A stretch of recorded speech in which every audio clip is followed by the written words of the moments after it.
Fantasy Football Happy Hour with Matthew Berry.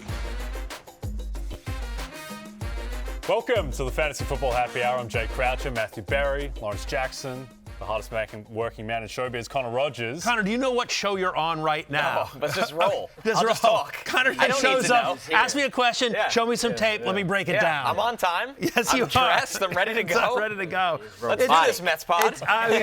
It's unbelievable. Connor has been on every freaking show. It's unbelievable. But it's genuinely exciting to see that so many people out there, so many shows, so many producers, so many fans are finally getting to see what we've known for so long, how good you are at breaking down every single prospect. Thank you. Shout out to NBC Green Bay. Had a good time on that. I bet. Especially had a good time on that. I bet you Are did. you fatigued? No, I've never felt better. Okay. Adrenaline's flowing right now. A glass of water? We're good. We got water. We got these lovely coasters that I'm not allowed to take home. Okay, well, we're going to be reacting to all these picks on night 2.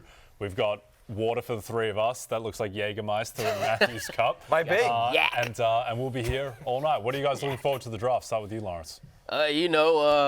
Just talking about Shedeur all night like there's no other player that's going to get drafted, because that's what it seems to be when you turn on every channel. It seems as there's no other player besides Shedeur Sanders. So, yeah, let's get it on up. For me, I'm excited about, while there were more fantasy-relevant prospects than I think we thought would go in round 1 last night, there's going to be a lot going. Yeah. It's a deep running back draft, Connor, as we've talked about a lot. I want to see where Judkins goes. I want to see where TreVeyon Henderson goes. Where does Kaleb go? You know what I mean? So I think there's a lot, especially these running backs. I want to see where sort of these fantasy-relevant players go. Yeah, I'll piggyback off of that and say the wide receiver run's going to start early, too. We're going to see Jayden Higgins and Jalen Noel from Iowa State, Jack Bech from TCU, Luther Burden. Yeah, once Luther upon Burden. a time was viewed as a first-rounder. He's out there in the second round, so the run of wide receivers is going to be really fun as well. Yep. For me, it's like Matthew. It's like the running backs, just because there are so many teams where these running backs can come in immediately and be the starter. You know, it's not just for teams on the bottom rung either. Someone can come in and be the starting running back for the Dallas Cowboys. So I think that is the most compelling aspect. All right. Well, we'll get to it, and we'll react to all these picks as they come in. Or the Cowboys don't take a running back, and they go into the season with Javonte Williams and So Miles Sanders, which would also be great, because there's nothing better when the Cowboys fans melt down on draft night. Hail the Commanders, hail victory. Okay, pick 34. The Houston Texans get a new weapon for C.J. Stroud and Jayden Higgins, wide receiver, out of Iowa State. What do you think of the player, Connor? I love this player. He was 20th overall for me. I was definitely a little higher on him compared to the rest of, draft consensus. Big build, long arms, contested catch guy.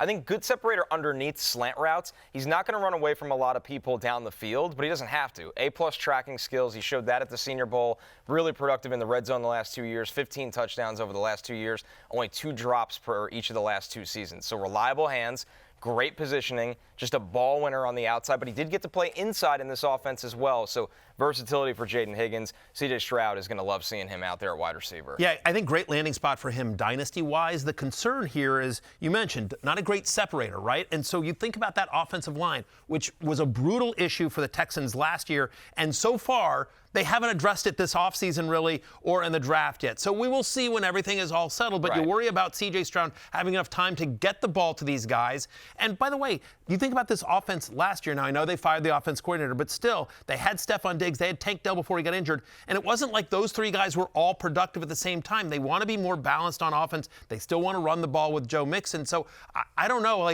again, love it for dynasty to grow with C.J. Stroud, but in redraft, I can't imagine having this guy inside my top 50, Lawrence. Yeah, not in redraft, not for this season. He could be something like of what Keon Coleman was like for the Bills last year, where you saw the dominance he could have in the red zone, jump balls, catching it like that. So he could take the pressure off of a Nico Collins once they get in the red area, but not for not for redraft this season. Remember, they also have Christian Kirk. They also have Dalton Schultz. And again, I think they're going to be more balanced on offense. Yep, a lot of weapons for C.J. Stroud. He adds another one, but perhaps more value in the long term than the short term.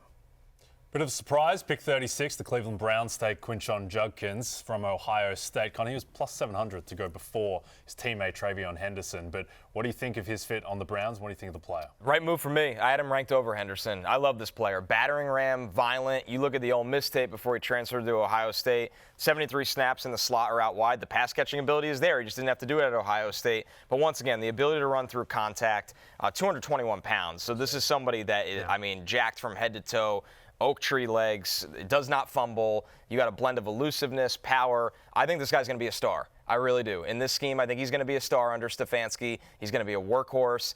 Man, he's just such a talented player that just because he was in a committee on a team that won a national title, it took away the spotlight for him. But the absolute RB3 of this draft. It's clear by this draft pick that they're not bringing Nick Chubb back, right? Decent offensive line there. David Njoku, a very good blocker as well. Stefanski loves to do play action, loves to run the ball, to set up the pass. And whether it's Joe Flacco or somebody else under center, like, this is going to be a fun offense. I don't know if it's going to be a good offense, but you think about Njoku and Jerry Jeudy and our guy Club said, Cedric Tillman there. And now you've got Judkins in the backfield. Right. I love this landing. And if they can use him even a little bit in the passing game, like we saw Jerome Ford be productive in this offense when they were brutal. I think he's clearly a top 20 guy that has the chance, if he gets some touchdown equity, to flirt with top 12 numbers, Lawrence. Who you want in redraft this year? Quinshon Judkins now at this spot, or Amari and Hampton with Najee Harris for the Chargers? Quinshon, not even close. Yeah. It's just a great opportunity. In redraft, yes. And as far as dynasty right now, you had, because a lot of drafts had TreVeyon Henderson going over Quinshon Judkins, you have to flip-flop that now until we see where Henderson goes. Okay. Yeah, look, Kevin Stefanski has always had good run games wherever he goes. Fantasy productive. Love the landing spot. Ohio State guy gets to stay home in Ohio. Little run on Ohio State running backs, 2 picks after Quinshon Judkins. The Patriots take TreVeyon Henderson, his teammate. Lawrence, what do you think of the landing spot? Landing spot, not the greatest. The talent, excellent. You still have Ramondre Stevenson there, so that out the gate lets you know he's not in line for a workload similar to what Quinshon Judkins might get. He'll be their explosive back. He'll be their speed guy. Speed is something that this offense lacks. So you could see him being the third down back in this offense, probably like a long shot flex play as a rookie here, especially since they just paid Ramondre. That's the key, home run hitter in an offense that does not have home run hitting speed. That's what TreVeyon Henderson brings to the table, protects the football, no fumbles over the last 3 years, an outside zone, the burst is insane. Really creative in the open field, whether that's on dump-offs or those toss plays that they run. You see the stiff arms, the spins, and a violent pass protector, which is going to keep him on the field on passing downs. The biggest thing with TreVeyon Henderson, who a couple years ago, if he was in a draft, he would have been a first-round pick. He had the foot injury at Ohio State. It slowed down his touches. They were careful with him this year. They didn't give him 20 touches per game. So that'll be interesting to see at the NFL level, but a really fun talent. But by the way, that's why it's a perfect landing spot NFL-wise, because he doesn't need to carry the load because they have Ramondre Stevenson. But it's still a bad offensive line. I think, like, he's going to be in the 25 to 30 range among running backs. Like, he'll have some spike weeks, but it's just an offense that we don't expect to score a ton. You've got Ramondre Stevenson there. Again, really love the player, and long-term it's going to be fine, but this year, fantasy-wise redraft, I think he's a low-end flex because of the lack of production that we're going to think this offense has, and the fact that Stevenson is there as well. Yep. Patriots have a win total of 7.5, which is usually surprising to people that it's so high, but he might be in more game scripts that are positive than you might expect for a team that really struggled last season. And you could see them getting Drake May on the move and dumping it off to Henderson, who's such a good pass catcher, and trying to go for those home runs. But it just, in terms of consistent fantasy production, I'm not sure you're going to see it this year as long as Stevenson's healthy. I'll say this. As we get towards the middle of the season in 2025, like, don't be shocked if it's a situation like Bucky Irvin and Rachaad White last year. Yeah, I agree. The better player just took over, and that's what TreVeyon Henderson is. But like we all know, it probably won't be like that straight out the gate.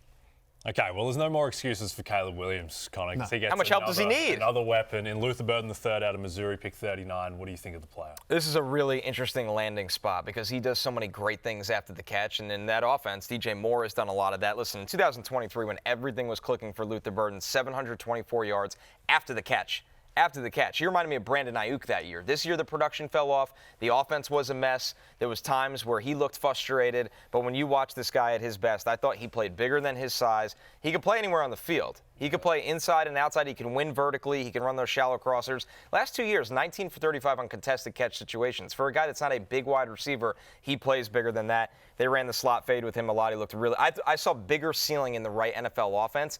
This is an offense that could go big play hunting for Luther Burden. And by the way, you think about his skill set, and you think about what Caleb Williams does well in terms of extending the play and sort of getting outside of schedule. Like, I think you could see, like, them connecting it once they get on the same page. Fantasy-wise, though, at least in redraft, you don't love this landing spot just because they've got DJ Moore, they've got Rome Odunze. We saw that this offense couldn't support 3 relevant wide receivers last year. Now, again, Ben Johnson is there new, but like we didn't see 3 fantasy relevant wide receivers in Detroit, which was a much more robust offense. And then you've also got Colston Loveland, you've also got Cole Kmet, you've got DeAndre Swift out of the backfield. They probably draft another running back here. It's just a lot of mouths to feed. So unfortunately, you like it dynasty-wise because he gets to grow along with Caleb Williams, but redraft-wise, he's not going to be in my top 50. Do you think he sees him, though, in the Amon-Ra role? Because I can see that for him. Because he could do everything. He's so versatile. He's the guy that you want to get the ball near the line of scrimmage because he's elusive in the open field. So he could get those little cheap receptions and do something with him. He's their guy to do that now. Okay, high drama. Tyler Shough to the Saints. He has 4 college degrees and 1 NFL team. Shuck the world! Got a whole family. Yes. The Saints shucked the world. They absolutely did. Listen, 7 seasons of college football, 3 at Oregon, 3 at Texas Tech, the 1 at Louisville this year that turned him into a top 50 selection in the 2025 NFL Draft. Shough's got a big arm. He's capable of every single throw. He moves pretty well. He's got experience playing in an offense under center with play action, feeling like you can play this year. The problems with Shough is broken collarbone in 2021, shoulder injury in 2022, broken fibula in 2023. He turns 26 in September. You better be ready to play right now. You're older than a lot of star quarterbacks in the league already. So he's been dealing with a lot of injuries. He is a little bit of a gunslinger. Sometimes he gets a little crazy with the football and that age. But I think this guy is going to be starting at some point early in this NFL season. Especially because, by the way, some of the rumors this year have been Derek Carr might miss it. Like, I have no idea what the health situation of Derek Carr is, but it doesn't sound great, Lawrence. And then you think about if Rashid Shaheed comes back and Chris Olave, like, there's suddenly some weapons. Kamara out of the backfield. Like, it's not a barren offense. Just quarterback's the question. All I'm wondering is, like, Saints, what's going on, man? Saints, what y'all doing, man? And it's early. I'm saying it. This is early for Shough. I'm taking for me. I'll say Spencer Rattler wins the job over Tyler Shough. Give me Spencer Rattler. Wow. Derek Carr. Give me the Rat Man. Give me Ratty Ice. I don't know. For them to this is a fairly high. It's a top 50 selection, Lawrence. Yes, it is very high. To me, a top 50 selection of a quarterback, regardless of what you think of the quarterback, they obviously like the quarterback. For them to use a top 50 selection of a quarterback tells me they're nervous about Carr's health and they don't think Spencer Rattler's the answer. That is true. It is a new head coach, so yeah, you know. Okay, 3 quarterbacks in New Orleans, and none of them are Shedeur Sanders. Kellen Moore, all right. Is he older than Kellen Moore? Because he might be. No, same age. Same age. He ain't older. Yeah. Okay, Jets pass on tight end at 7, but not for their second-round pick. They get Mason Taylor, tight end out of LSU. What do you think about your new tight end, Connor? One of the younger prospects in this draft, just 20 years old, but he can play on the line of scrimmage. That's what Tanner Angstrand is looking for, coming over from the Detroit offense. They signed Stone Smart to be that pass-catching off the line of scrimmage tight end. They need somebody that could play in line. And over 800 snaps the last 2 seasons of that for Mason Taylor. Reliable hands, good burst up the seam. Not really an agile, shifty route runner or creative after the catch, but good burst up the seam, really reliable hands. So for the Jets, he's going to play right away. Like, this is your guaranteed starter out there for a team that's going to be constantly in 11 and 12 personnel all the time. So Mason Taylor, just because he's turning 21 right before camp, he's going to be on the field a ton for this team. And you think outside of Garrett Wilson, there's not a lot of target competition, at least at the moment. We think the Jets will add to this wide receiver room, but, like, you're not scared of Allen Lazard. Like, I mean, you know, like, it is very thin, and so if Fields takes the next step the way a lot of people think he can this year, Mason Taylor suddenly becomes pretty interesting, and I think kind of a higher-end tight end, too, bye-week streamer. Could see him sort of in the 12 to 15 range. Depends on his touchdown equity, Lawrence, but this is a great landing spot for him. I think he'll be on some rosters this year. And think about when Justin Fields was back for the Bears. He had Cole Kmet very relevant as a top 8 to 10 fantasy tight end there. And you talked about his route running and stuff like that. He's good against man and against zone. Yep. So, and like you said, could play in lines, got the great reach. He'll definitely be on the field. So look out for that. I think he's going to be finding his way in our fantasy lineups. What's he like in the red zone?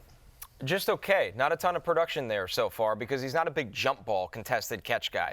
more just reliable hands underneath. So that would be, to me, an area where he's got to continue to grow. Once again, a young player, you hope he does, but still a work in progress. But by the way, like catching passes at LSU, I mean, when you think about how crowded the pass-catching core has been over the last couple of years at LSU, it's ridiculous. And he was asked to play on the line of scrimmage, where a lot of these pass-catching college tight ends are playing in the slot. He didn't get to do that as much.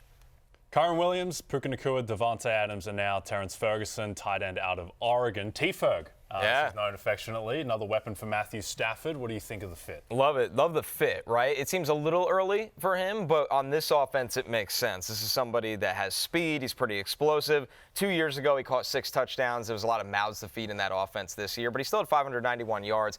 I just like how he climbs the ladder. In the red zone, he knew how to play above the rim. He's got a little wiggle after the catch as well, and he's a good blocker on the move, which keeps him on the field. So Terrance Ferguson in this offense is just going to be their new Tyler Higbee, quite frankly. Right. The problem is they've still got Tyler Higbee, for now. and they've still got Colby Parkinson. Now, like, again, both they can get out of both those deals after this year. This feels more like, again, hey, we're building some blocks here. They've got Puka Nacua, they've got Kyren Williams. But for this year in redraft, you mentioned it. You got Puka Nacua, you got Devontae Adams. You know they want to run the ball with Kyren Williams. I can't imagine drafting him in any league that isn't a dynasty league this year, Lawrence. Yeah, definitely. He's the dynasty player right now. We'll have to wait another year. Like you said, you brought up the wiggle, though. Very athletic. He'll beat your safeties. He'll beat your linebackers. So once his time comes, he'll be very valuable to a coach like Sean McVay. Do you think that he'll play these other tight ends off the field and just immediately? Yeah, I do, because if they run enough 12 personnel, he should be the second tight end on the field. And he's been productive across multiple seasons at a high-level program in Oregon where he's ready. So this tells me they like the juice that this player has, and he'll get his shot. Now, of course, you defer to veterans a little bit, but I think halfway through the season you'll see more of Terrance Ferguson. Like Matthew said, the big starting reps are in year 2. Okay, another weapon for Matthew Stafford. Okay, new weapon for Sam Darnold, Elijah Arroyo, who is tight end 3 for you, Connor. Yeah, it's just all about health with this guy, right? He had a torn ACL in September 2022, and it had been a little bit of a rocky road before breakout season with Cam Ward, the number 1 overall pick in 2024. This guy is so explosive at the position. He runs by defenders consistently. He's a good route runner. You see the change of direction. He plays with an edge as a blocker, but the name of the game for him is receiving and getting vertical. I mean, you just look at the number. He only had 35 catches this year, 590 yards and 7 touchdowns. This is a dynamic big play threat. It's just all about being on the field for Elijah Arroyo. And that's why I think he could end up getting on the field earlier, than a guy like not Mason Taylor, who's the one that went to the Rams? Ferguson. Ferguson. Because he brings something different than the Noah Fant to the tight end position. Explosive in the open field, like you said, kind of moves like a receiver at that point in the open field. So if you're looking at the Seattle Seahawks wide receiver room, you're like, oh, this ain't that explosive. Well, you just got it right here. I remember watching the Syracuse-Miami game, and I remember, because I went to Syracuse, I'm like, will somebody guard this guy? Right. He seems like he's always open as well. Look, Seattle's going to be a run-first offense here, but you think about Clint Kubiak as their new offense coordinator, and you think about the production he got out of Saints tight ends when he was calling the plays in New Orleans. Like, I think in redraft, I think Arroyo is probably not a guy that you're drafting, but I could see him being a sleeper later on if he starts getting some more touchdown equity here. I think it's a nice player. It's just a matter of can he get on this field and stay healthy, to your point. Okay, well, anyone who watched the Chargers-Texans wild card game can tell you that Justin Herbert and Ladd McConkey needed a little bit of help, and now they get it in the form of Tre Harris, 55. What do you think of the player? A contested catch player. That's what comes to mind with Tre Harris. A little bit of a body catcher at times, but zero fear of making plays in the dirty areas of the field where there's a lot of contact. Plays really strong. 25 touchdowns over the last 3 seasons. And he missed 5 games last year. Yeah. So you're talking about somebody that this is a touchdown machine. There's some plays where Jackson Dart, the ball placement's off target. Tre Harris can reach around the back of a defender's helmet and get the ball. Like, he's just true 50-50, 45 and 93 for contested catches. Little slow at times and upright off the line of scrimmage. They're going to have to coach him up on his release package. But, man, he's just one of those guys that just winning the football comes natural to him. And that's what this offense is looking for because it's been really hot and cold with Quinton Johnston. Yeah, you think about it last year, beginning of the year, they were very run heavy, but it felt like as Justin Herbert got healthier and more comfortable in Greg Roman's offense, they opened it up a little bit more. And McConkey came out and, Quinton Johnston, inconsistent, to be kind, and so tough playoffs for QJ for sure. So now you've got the solution inside with McConkey, and now you go out and get Tre Harris for the outside as well. I don't see drafting him initially in a standard 12-team league, but I could easily see us talking about him on waiver wire Tuesdays over the second half of the year once he gets his feet under him as well. Certainly a red zone threat, as Connor mentioned. Yeah, if Quentin Johnston was what they had set out for him to be, being picked in the first round a couple of years ago, then they wouldn't be picking Tre Harris right now. Yep. So he's going to push Johnston a little bit to see if they could just get somebody consistent in that rotation. Because it's a run-first offense, Ladd McConkey is still the only guy you look at as drafting as a receiver in that offense. He might steal some snaps from QJ because Ole Miss would use him to crack down on defensive ends and linebackers. Jim Harbaugh is going to love that, and that'll get you on the field more with more target opportunity. Yeah. Okay, Raiders keep cooking. This is going to be one of the most fun offenses in the NFL. Brock Bowers, Ashton Jeanty, now Jack Bech, wide receiver. Connor, you love this player. Awesome pick. 40th player overall in my top 10 wide receivers. Such a reliable target. One drop on 91 targets. He ate alive the middle of the field this year for this TCU offense. 33 first downs in the middle of the field this year. He was the go-to guy. He's got size. He's going to play closer to 220. He's a good blocker, great possession threat, good agility scores in his testing, where that typically translates really well for guys like this. Think Jackson Smith and Jigba, Cooper Kupp. Those are guys that have had really good agility scores, didn't need to run a fast 40 to be a productive NFL wide receiver. I love Jack Bech, and this offense looks really, really impressive right now. Yeah, I mean, I think probably a better NFL pick than fantasy pick because you've got Brock Bowers, because you've got Ashton Jeanty, because you've got Jacoby Myers. You've got a lot of guys that are going to demand the ball.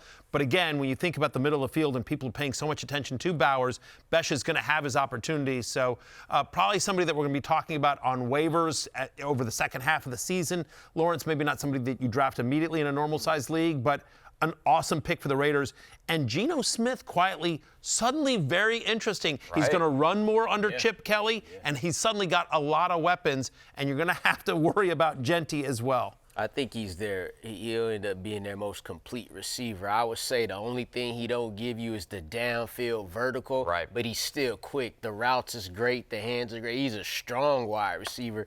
He could play any of the spots, so he'll find his way on the field. But better, like you said, better football move right now than it is for fantasy. But they're going to be a lot of fun. What a great division all of a sudden the West is. Bloodbath. If there's a player that surprises us at wide receiver in fantasy this year from the rookie class, I'll bet on Jack Bech. I was just about to say, you see how Puka came out that first year? Like, I would say it would be this guy. Last season, the Broncos were one of the best teams in the NFL at creating yards before contact, but one of the worst at yards after contact. So a great landing spot for a running back, and that running back is there now in RJ Harvey, Connor. He just creates so many explosive runs of 10-plus yards, 54 of them this year. A little bit undersized. He gets a little bounce happy east or west. Yeah. Sean Payton will coach him up and have him running with his blocks, behind his blocks. They'll get his vision right. But, man, he just constantly ripped off big plays. You see the twitch, the burst. He makes people miss in space all the time. He can get by you in a phone booth. So for RJ Harvey, this is somebody to me that they're going to get creative, have how to get him in space and get him upfield to create more of those explosives. Taking Jeanty out of it because Jeanty's his own category, right? But I would argue after maybe Judkins to the Browns, this is the best landing spot for any running back. Going to Denver, I agree. Jaleel McLaughlin, Audric Estime. There's not a lot of competition there for an offense that was very good last year. And you think about the mobility of Bo Nix that's going to open up rushing lanes for RJ Harvey here. Like, he's going to be a starter immediately. Probably a top 25 running back. Not going to get into the top 20 because Peyton does use multiple running backs, but he's clearly the Denver running back you're going to want this year, Lawrence. And for a smaller back, Lawrence, 231 carries this year. That's a big workload for him. I don't see how he's not getting double digits, and the good thing about it, he could catch the ball out the backfield, too. 3 years in college, averaged over 20 receptions per season, and that's good in college because you don't play the normal 16, 17 games, so we know he can catch the ball. Sean Payton likes his running backs versatile. He should be their guy. I think he got him. Yeah, he's going to be one of the rookie running backs you're going to want to draft this year for sure. Okay, Harold Fannin Jr., tight end out of Bowling Green, 67 to the Browns. Connor, how does he fit next to David Njoku? Interesting player, insane year from a production standpoint. 100 catches, over 1,300 yards. Really a big slot at tight end. He's not going to live on the line of scrimmage. Almost wonder if you use him as an H-back, even like a borderline fullback in terms of the pass game as well. But Njoku is a big-bodied inline threat. So this is an offense that has room to play a tight end consistently off the line of scrimmage where really, really good hands He's good through contact. He can play through contact in contested situations. He's not fast or agile, but he has big strides for build-up speed. So this is more of a weapon in the slot than a traditional tight end. Yeah, I think better landing spot, obviously, for Dynasty. They still have Njoku. They still have Jerry Jeudy. They know they want to run the ball. And as we sit here today, we're not sure who the quarterback is. Maybe it is comeback player of the year Joe Flacco, Jay Croucher. People forget about that. People forget about that, but he did. He won comeback player of the year in 2023, and Flacco is back in Cleveland. It just feels like they're going to want to run the ball, and Fannin, eventually will get there, and they use him sort of as a slot receiver here, but hard to see consistent production given the other elements they have on offense, Lawrence. Yeah, he's going to have to find his way in this offense, but because he's a different type of player, because he's not your traditional type of tight end, like Connor said, he is an H-back. That's for just sure what he is. It's what he plays. He can get open. He's good at that. Yes. He's not the fastest or the most explosive or the most he doesn't have the most agility, but he's got good hands. Routes he are can good. Get open.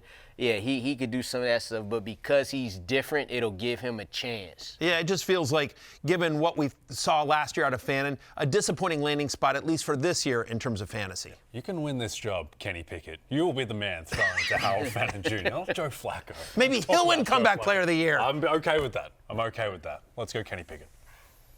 The New England Patriots have 60 wide receivers now. Kyle Williams, add him to the fray as they continue their makeover on offense. Well, the difference is he's actually good. So this is a really good pick right here with Kyle Williams. He's dynamic is what I would say. It's all about the play speed. For Kyle Williams, to me, it's the vertical ability and what he does with the ball in his hands off the screens. That's how Washington State used him. They even used him on jet sweeps as well, where he can win the corner consistently. Quick feet, good releases, very competitive at the catch point. Despite being a smaller wide receiver, he played outside for them, and he played outside for them at a high level, slippery in the open field. He's got a slender build. He's got short arms. There's concentration drops. But, man, we talked about with this team, TreVeyon Henderson, a big play home run threat. This is the wide receiver version of that. Yeah, I think the issue is first off, awesome landing spot when you think about dynasty-wise, going along with Drake May. And the biggest target competition right now is Stephon Diggs, who's 31 years old and coming off of injury. Now, they've got a lot of other guys. They've got Pop Douglas. We talked about Quinshon Booty. And, again, 8 billion wide receivers. But you do feel like Williams will eventually emerge. So I could see us talking about him as, this is a waiver wire pickup. This is a guy you have to go get. And certainly long-term, love the landing spot to grow along with Drake May. Yeah, we talk about them having a lot of wide receivers. Well, the difference is this is a new offense. You got Josh McDaniels back. You got Mike Vrabel back. So Mike Vrabel drafted this guy. He ain't drafted them other guys. So those guys, they could be let go. But Kyle Williams, they obviously see something in him. So he's going to have the upper hand out the gate already. Realistically, he could be the best wide receiver on the Patriots this season? Yeah, I mean, guys coming off ACLs, it's not always pretty that first month or two. So I think so. My player comp from was a little bit of a throwback. Eddie Royal is who he reminded me of. Sure. So there you go. Didn't think we were getting an Eddie Royal reference tonight, but there you go. Draft night continues with surprises. Okay, Isaac TeSlaa to the Detroit Lions to go with Amon-Ra St. Brown, Jameson Williams, Sam Laporta. How does his profile slot in with this team? Really interesting player, and you bring up slot. That's where he played, but almost 6'4", 214 pounds, insanely explosive, huge testing numbers. You see the speed, the acceleration on tape, reliable. He doesn't drop a lot of passes, but it's interesting. I looked at him and said, man, there was more on the table for him. Only 28 catches, 545 yards, 3 touchdowns, but he's open a lot. They should have thrown him the ball more. I thought he should have played outside more as well. So are the Lions looking at him going, man, we see you as somebody that can win on the outside because you're such a great athlete with size, or we're going to keep you in the slot as that power slot. He's just really raw. He runs into coverage a little often. The separation skills are still a work in progress for how great of an athlete he is. So this was a developmental wide receiver with a lot of upside, but I'm fascinated by what the actual plan is for him. Yeah, I think he'll compete with those other guys that come behind Amon-Ra St. Brown and Jameson Williams. You talk about the versatility. He could probably play every spot at wide receiver, but something that I think he does well is block. He can block. Yes. And you know what the Lions want to do. They want to run the ball. So if you're going to play receiver for the Lions, you better be able to block. Just feels like, to me, kind of a pick of best player available. Hey, let's just add depth to the wide receiver room. Look, the Lions are loaded. There's not a lot that you can look to and they need. And I feel like, the one need they had, they addressed on the offensive line, right? So it's just sort of nice pick, developmental pick, more of a dynasty guy out there. Not somebody that's probably going to have a lot of fantasy production this year, but good pick for the Lions. Denver Broncos go back to the well on offense. They take Pat Bryant to pair with Courtland Sutton in the passing game. What do you think of Bryant's fit here? Physical wide receiver, played inside and outside, team leader of that program that really evolved and grew into this role. Excellent hands. One drop on 78 targets. Passing offense was, not the best there all the time, so the contested catch opportunities were limited to 13. He caught 9 of them. This is someone, to me, once again, that just plays the game with an edge, which this franchise loves that kind of guy. As a blocker, in contested situations, the 4.6 140, you see it on tape. He doesn't run away from people consistently. He's going to have to play in a phone booth, but he's somebody that could do that as a wide receiver 3.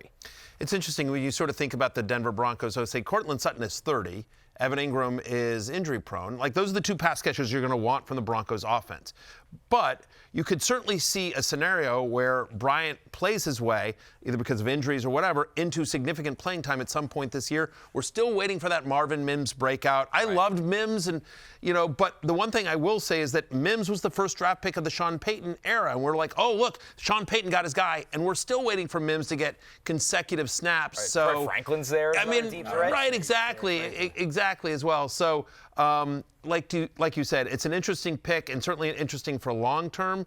But unless something happens to Sutton and Ingram, Lawrence, it's hard to see him having consistent fantasy value this year. Like Connor said, one of the best parts of his game is being physical, getting out there, blocking. That's the type of guy Sean Payton likes, and we know what they want to do as well. They want to run that ball too. So he'll get in there, he'll compete. You mentioned Troy Franklin. He's still a guy who's trying to get some run there too. So it's just Courtland Sutton and a bunch of guys trying to earn targets behind him.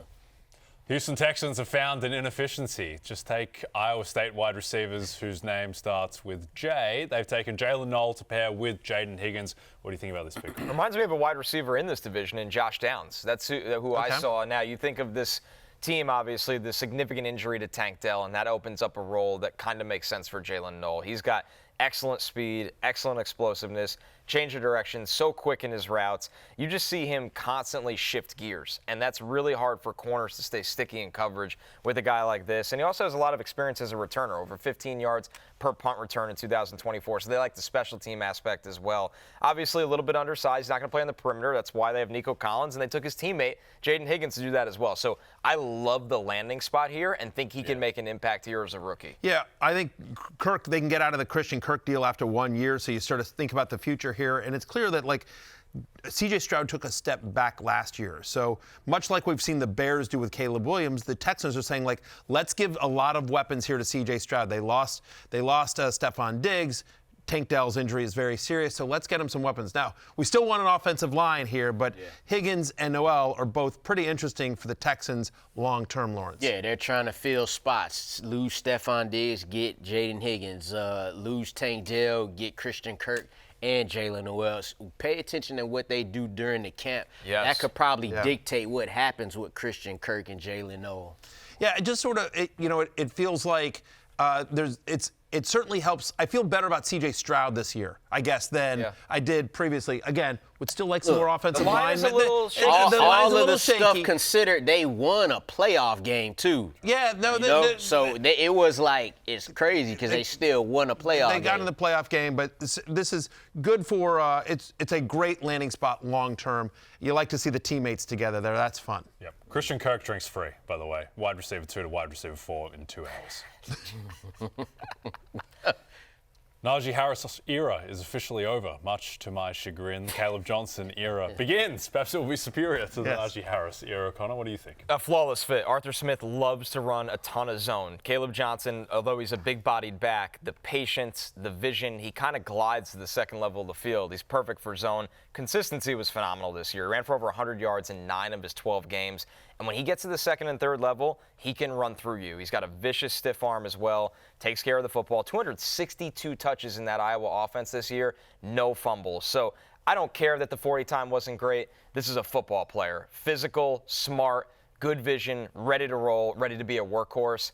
Out of a lot of the players we've talked about today, this late in the draft, this guy's going to be very relevant, Matthew. Yeah, sure, because it's, again, Arthur Smith likes to run the ball, and at the moment, doesn't look like they're going to have anyone throwing it. So, I mean, it's going to be just like Iowa. Right, exactly. 1,000%, exactly, right? It's going to be Kaleb Johnson, it's going to be Jaylen Warren, it's going to be Jaylen Warren, it's going to be Kaleb Johnson, right? And they're going to split carries on what should be a very run-heavy offense. And to your point, when they get in close, they're probably going to give it to Johnson. So I think he is a top 25-ish running back with some upside that could easily sneak into the running back range. He's more of a flex now, but I think he could easily, with some touchdown luck there, Lawrence, sneak into the running back 2 situation. He's clearly going to be a rookie running back that gets drafted in every draft this year. Yeah, no doubt. And when RJ Harris left behind those 299 touches, we knew that Jaylen Warren was going to become some 25-touch per game running back. Now, Arthur Smith likes Kaleb Johnson. He liked the back similar to him who could run off the tackle in those zone runs like Tyler Algier. And if it's open and it's blocked, he could hit the hole and run it. So expect him to be that guy who here and there carries it 20 times. Yeah, really good landing spot for Kaleb Johnson. Okay, the Packers, end of the third round, take Savion Williams after taking Matthew Golden in the first round. What makes Williams so unique? Yeah, very interesting player. 60 catches this year, also 51 rushing attempts where he averaged over 6 yards per carry. And this is a guy that's almost 6'4", over 220 pounds. Really, when you watch him play, you think that's how Cordarrelle Patterson was used with the Falcons, right? You can do swing passes. He runs a ton of wildcat, obviously jet sweeps, dump-off passes. The route tree is a complete work in progress. There's just too many drops on layups on film where I think that's how you're going to use him, like simplified, manufactured touches as a sub-package kind of player. So Savion Williams, very, very unique, very raw, but obviously they have a plan for him, which I wonder how that impacts how they've done some things with Jayden Reed as well. Yeah, I was going to say, I think fantasy-wise, look, more options for Matt LaFleur, who wants to have a balanced, if not run-heavy offense there. So gives them kind of a gadget player, for lack of a better way to phrase it. But fantasy-wise, I said this about Matthew Golden last night, which is, there'll be a couple of games where you're like, okay, wow, but trying to predict when those are because whether it's Dontavian Wicks or Romeo Doubs or Jayden Reed or, oh, by the way, Tucker Kraft and now Savion Williams and Matthew Golden, they are wide receiver by committee, Lawrence, and I just don't see how you could count on any of them, honestly, for consistent fantasy production unless we get more clarity. I say this about Williams, too. He's a guy who could be active and used near the red zone, near the goal line, too. But if we said last year about the Packers, we were staying away from the receivers in fantasy, that thought gets even more elevated now after drafting Matthew Golden, now Savion Williams, who he does a lot, but still just too many receivers in the room to consider him now. Yeah, better NFL move than fantasy-wise. Roll Tide, Jalen Milroe goes to the Seattle Seahawks with pick 92. Clap. Roll Tide, come on. You guys know my kids at Alabama. I've watched a lot of Alabama football here. Jalen Milroe, to me, is an easy kid to root for. There are flaws in his game, there's no question, but the upside, Connor, is tremendous. And then you think about Seattle. It's a crowded quarterback room. They got 5. Right. But that'll sort itself out. That'll sort itself out. I don't think Sam Howell starts the season with the Seahawks. And then you think about Sam Darnold, who has one good year under his belt. Now, I know he got paid, but Milroe was always going to be a developmental prospect. And so I think dynasty-wise, this is actually kind of a nice landing spot for him. It absolutely is, especially when you look at Darnold's contract. We'll see what they could do behind the scenes with Milroe, who was one of my favorite, if not my favorite interview I got to do at the NFL Combine. You're right, Matthew. He is awesome. And he is the perfect player to come in behind the scenes and just go to work. Not going to put stress in that quarterback room or anything like that. Ultimate teammate. But you've seen all the physical ability. Easy velocity, excellent running ability. He's just got to play under control, right? He's taken way too many sacks. He's made some bad decisions. Sometimes it's okay to check it down. Now he goes to a place he doesn't have to play. What I am interested in is if they have some packages for him because he's such a dynamic athlete in the red zone. So this is a great landing spot for Jalen Milroe, and I'm really excited to see what they can do with his development. Yeah, I think we'll see him doing something, being involved in that offense, giving him the option to run or pass just to get him on the field because with an athlete like that, you can't just not use him. No. And like you said, the quarterback room is crowded. We know his skills. They have a quarterback in place. Get there, learn the offense, learn to be a pro, and everything will work itself out. But it's certainly when you think about how much the Seahawks like to run the ball and the fact that Sam Darnold, not the most mobile guy, I could easily see a goal line or red zone package for Jalen Milroe. He could have some super flex value, like super deep, crazy best ball value this year. But love him in Dynasty.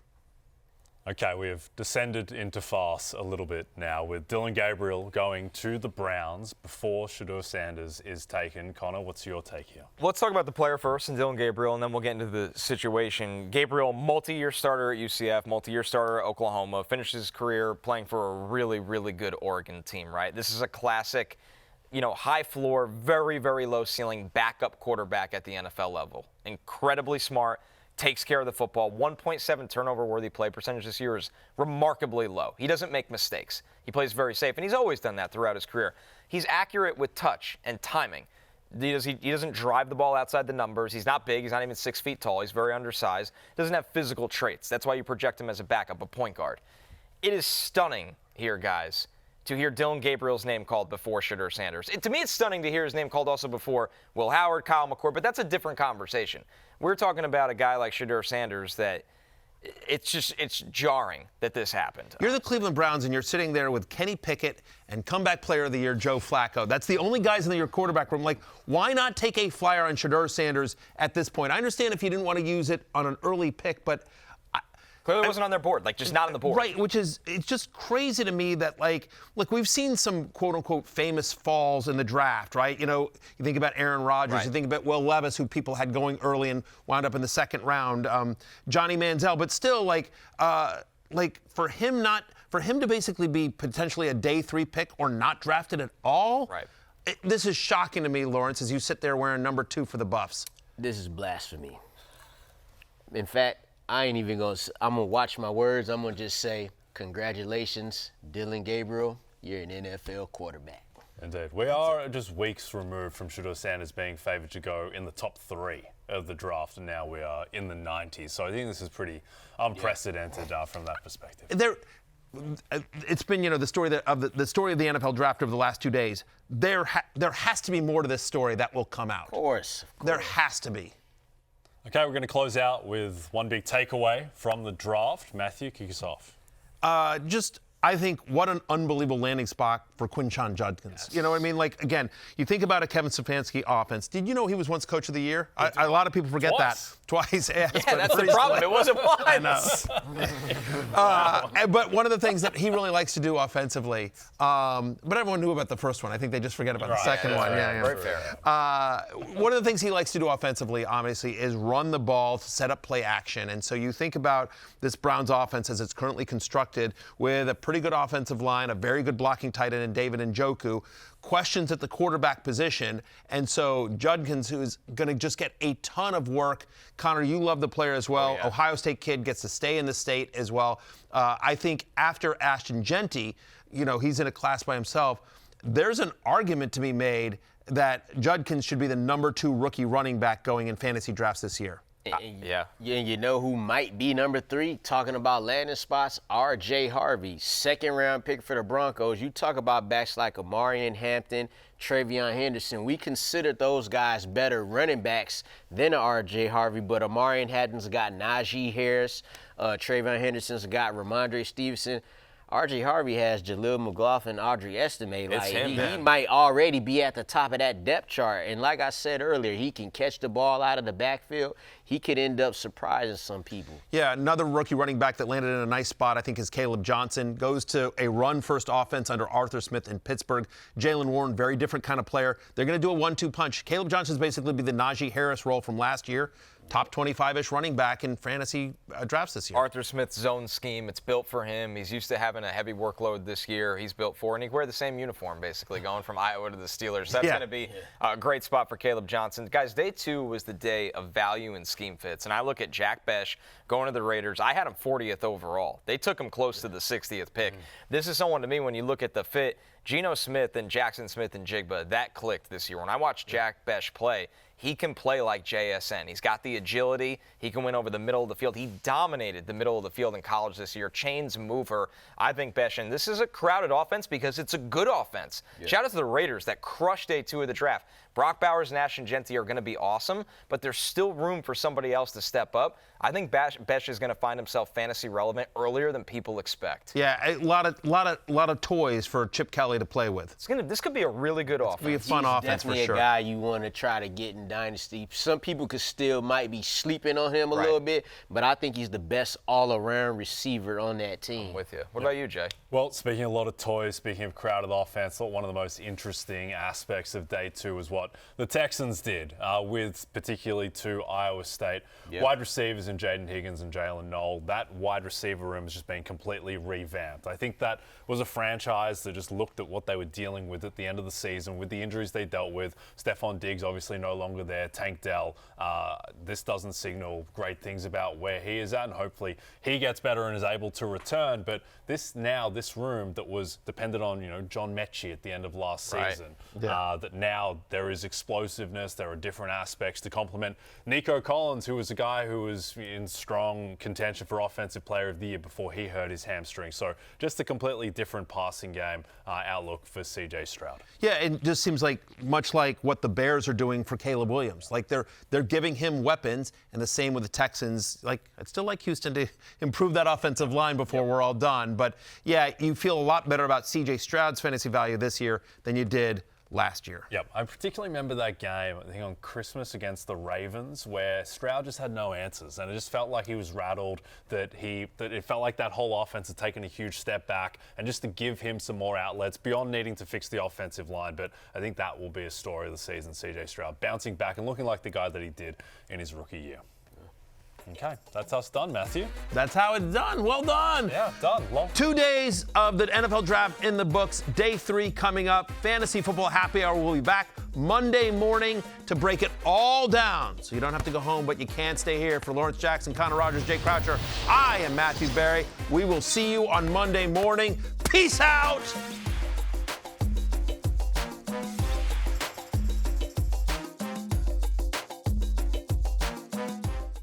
Hey, it's Matthew Berry from NBCSports.com and RotoWorld.com, and I want to thank you so much for watching whatever it is you just watched, or if nothing else, being too lazy to click out of the autoplay after this video started, after whatever it is you actually wanted to watch finished.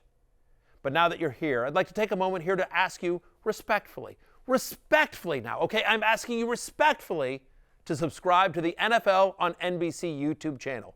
You'll get the latest RotoWorld fantasy news headlines, all sorts of great shows, including my own Fantasy Football Happy Hour. So go subscribe now. Again, I'm asking respectfully.